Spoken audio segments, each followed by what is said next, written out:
100名身上被绑了炸药的村民被徐胖子一个人突突了个干净，其中就包括他过去曾经疯狂迷恋过的徐丽丽。但是此时看着倒在地上的徐丽丽，他的内心却非常的平静，甚至产生了一种自我怀疑：我当初怎么会鬼迷心窍，喜欢上这种女人？此时再看徐丽丽，长得也没有多漂亮，倒在地上的村民还有的没死透。毕竟徐胖子的枪法的确很垃圾，那些人仍然在苦苦挣扎，一不做二不休。徐胖子咬着牙，一个个去补刀。他甚至有些不好意思地对张毅说道：“老大，真是抱歉，我的枪法有些烂，浪费你的子弹了。”张毅非常大度地说道：“没事，就当是给你练手了。子弹这种东西它不缺，异空间中有足够的材料，陆可然能够源源不断地打造出来。”许多人对于枪械和子弹有一种莫名的敬畏，总觉得这种东西的价值一定特别珍贵，而实际上他们的造价非常亲民，否则在国外也不会被许多家庭持有。眼见着这100多人都被杀死了，谁也没有来得及靠近庇护所。后方的林峰气得咬牙切齿，该死，该死啊！这已经是他最后的手段了，如果再行不通，他就只有承认这次的任务失败。西山基地的特战队被他拉出来一半，除了少数几人，其余的全部战死。林峰他们回到了徐家镇，众人看到被他们带走的100名村民又没有，心中已经知道发生了什么。可是这一次大家没有再发声，只是用近乎于死寂的眼神望着林峰他们，就像是上千具死尸在墓地里凝视着一群盗墓贼。林峰走到众人面前，开口便说道：“我们就要离开这里了。”此话一出，现场那些死人一般的村民们眼中终于出现了一抹亮光。天知道这1个多月他们是怎么过来的。虽然特战队只有60多号人，但是消耗的食物抵得上他们500-600人，而且被他们直接杀死的，拉去做劳工累死的，还有不明原因弄死的多达400余人，以至于过去人口旺盛的徐家镇没有因为极寒天气死亡太多村民，反而是被他们搞得损失了近1/3的人口。村民们眼睛里都是激动之色，以为终于迎来曙光了。徐东堂也是高兴的泪花都快溢出来了。哎呀，好，这段时间也是辛苦各位了。那个，需不需要我们帮忙收拾一下东西？当然需要。对了，我指的是所有16岁以上、35岁以下的年轻人。徐东堂的笑容一下子僵硬在了脸上。林队，您这是什么意思？林峰看都不看他一眼，用命令的口吻说道：“西山基地可不是谁想去都能去的，这是一个天大的好机会，是给予你们的恩赐，所以你们一定要把握住。”徐东堂目瞪口呆，终于确定林峰并不是在开玩笑，他激动地喊道：“林队，这些年轻人都是我们徐家镇的命根子，如果他们走了，剩下的只有一些老弱妇孺，我们可怎么活呀？”林峰终于看了他一眼，只是那眼神充满了斥责，仿佛在看一个不懂事的孩童。末世之中，想要让所有人都活下去本身就是不现实的，你们应该要有奉献精神，让身体条件最好的人活下去，来延续你们家族的血脉。林峰挑人回去也是有讲究的，无论是做改造人的实验，还是留在第4生命舱劳作，都需要身体健康的人类，年龄太大或者年龄太小，带回去也没有什么作用，只能是白白浪费粮食，哪怕是拿去做蛋白质代餐，性价比也不是很高。他林峰是一个有良心的人，不会平白无故的取人性命。现在开始，16岁到35岁之间，身体健全没有残疾的人都去收拾东西，我们会带你们去西山基地，那是一个食物充足、环境舒适的地方，你们到了那里就不会被饥饿和寒冷所困扰了。林峰用扩音器对所有人喊话，听到这番话的众人顿时又如同受惊扰的鸟群一样，叽叽喳喳地议论了起来。有些人认为这是一个天大的好机会，因为他们早就从士兵们口中得知了西山基地的存在，通过士兵的叙述，那里就是一个生活环境绝佳的避难所，只要去了那里，以后都能够很好的生存。可是也有一些人表达了自己的担忧，毕竟林峰等人这段时间以来对他们使用了非常残酷的手段，让他们死了许多亲人，所以还能不能信任特战队，他们的心里也打了一个问号。然而他们的意见根本就不重要，林峰只是在通知他们做事，不是在征求他们的意见。他看了一眼自己的手表，说道：“我给你们半个小时的时间收拾东西，半个小时之后所有人必须在这里集合。”他的目光扫视了一眼迷茫的众人，加重语气说道：“如果被我发现谁敢不听指挥，试图逃跑，一律军法处置。”现场的气氛变得紧张了起来。一个青年壮着胆子在人群中喊道：“那我们的家人怎么办？把他们留在这里吗？”此话一出，也是说出了许多人的心声。谁家里面没有老人跟孩子？在这样的环境当中，没有青壮年去捕鱼和保护镇子的安全，他们很大概率会死在饥寒之中，或者被其他人杀死。所以哪怕是心中有着对特战队的畏惧，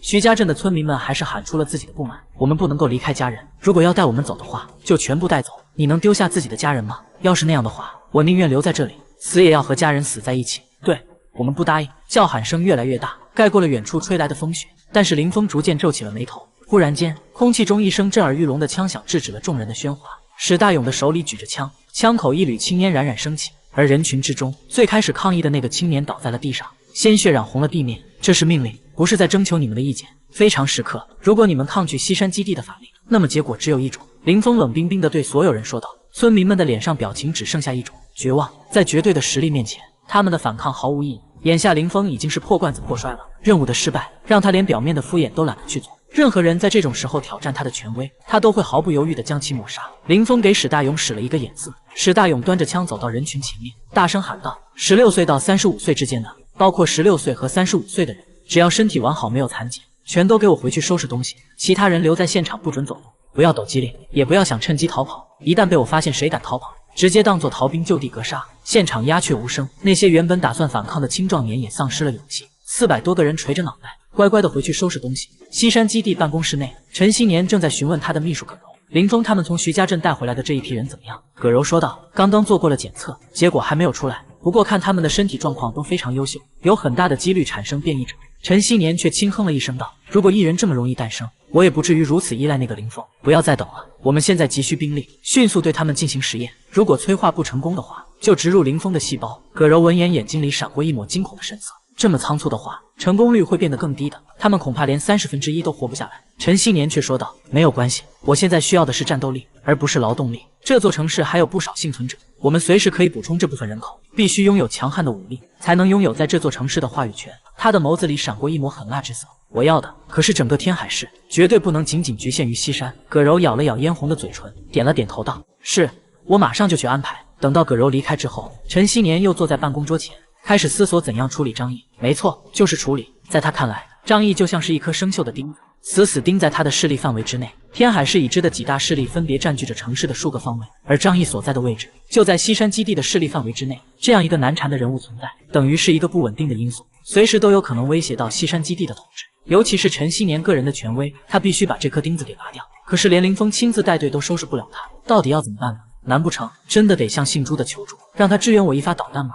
陈希年的眼睛里闪过一抹挣扎的神色。对他们这个层次的人而言，人情债最是难还。江南大区的统帅欠过他一个大人情，曾经承诺过可以帮他一次忙。而江南大区作为华国6大军区之一，是拥有导弹发射的权利的。这原本是陈希年的一个杀手锏，留着威慑其他势力，不到万不得已他不愿意动怒。难道说现在要用在张毅的身上？陈希年内心很纠结，可不用导弹的话，他就无法把这颗钉子从西山基地的势力范围内拔出。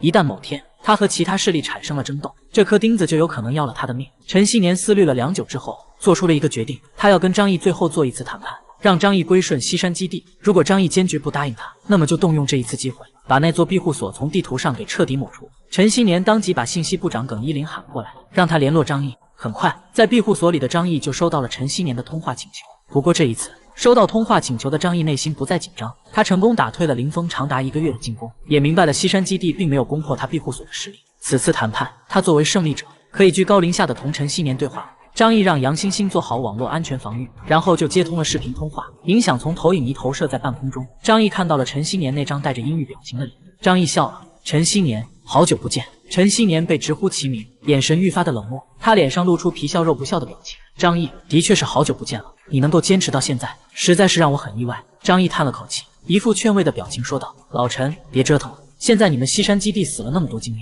估计也不好过。你说你跟我作对干嘛呢？就算是你赢了又能怎么样？实话告诉你，万一我的庇护所被你攻破了，我也会把所有物资都给毁了，一点都不留给你。这场仗你不会是最后的赢家，还是放手吧，我愿意跟你和平共处。”张毅的语气高高在上，一副施舍的表情。不过他有这个资格，因为这场战争当中他获得了完胜。陈希年冷笑了一声：“张毅，你不要太自以为是，你真以为我对付不了你吗？我只是惜才，想要给你一个为我效力的机会。”他伸出一根手指头，指着张毅说道：“这是最后一次机会，你向我投降，我可以保证你在西山基地享受优越的生活，甚至让你做2号领袖。但是你必须向我表达你的忠诚，并且交出你手中的所有物资。”张毅挑了挑眉毛，陈希年的美梦还是没醒啊，真不知道他哪来的脸，在战败之后还能提出这样的要求。无论如何，张毅都不喜欢把自己的命交到别人手里。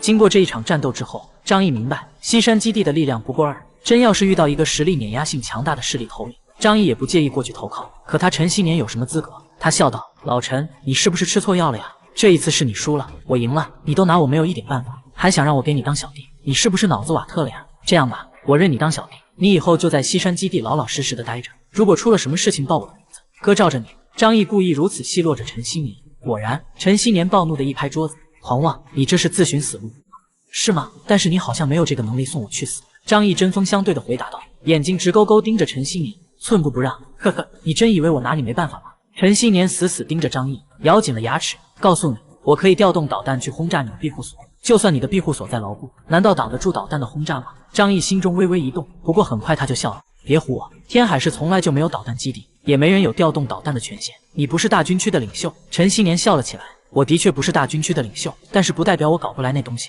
你不过是区区一个普通人，哪里知道我们这个层级的复杂关系？不要怀疑，只要我愿意，移平你的庇护所只是片刻之间的事情。张毅耷拉着眼皮，冷笑道：“如果你真的可以做到，为什么之前不直接用，非得等到现在？”陈希年道：“我说过了，我爱惜你的才能，希望给你一个机会。张毅，你可千万不要自误，毕竟我的内心已经快要被你消磨干净了，要么归顺于我，要么死，你选一条路吧。”张毅心中骂道：“你当老子是吓大的呀？真以为自己是 Naruto 了，精通嘴遁是吧？”但他还是谨慎地说道：“哦，你真的可以调动导弹的话，那你试一试给我看了，证明一下自己的实力。如果你真的有这个本事，我就跟你混了，那也不算丢人。”陈希年阴沉着脸，这种东西现在你知道多重要吗？怎么可能实验给你看？张毅，你不要再给我耍花招，我说过，我已经没有耐心了。陈希年的眼睛通红，杀机毕露。张毅突然之间感觉眼前的这个老东西不像是在撒谎，但是谁又知道呢？毕竟这种人最擅长的就是伪装与撒谎。他犹豫了一下，然后说道：“你给我几天时间考虑一下吧。”张毅的语气软了下来，这让陈希年心中有些得意。他认为自己终于威吓到了张毅，心里面那点尊严也被重新找回。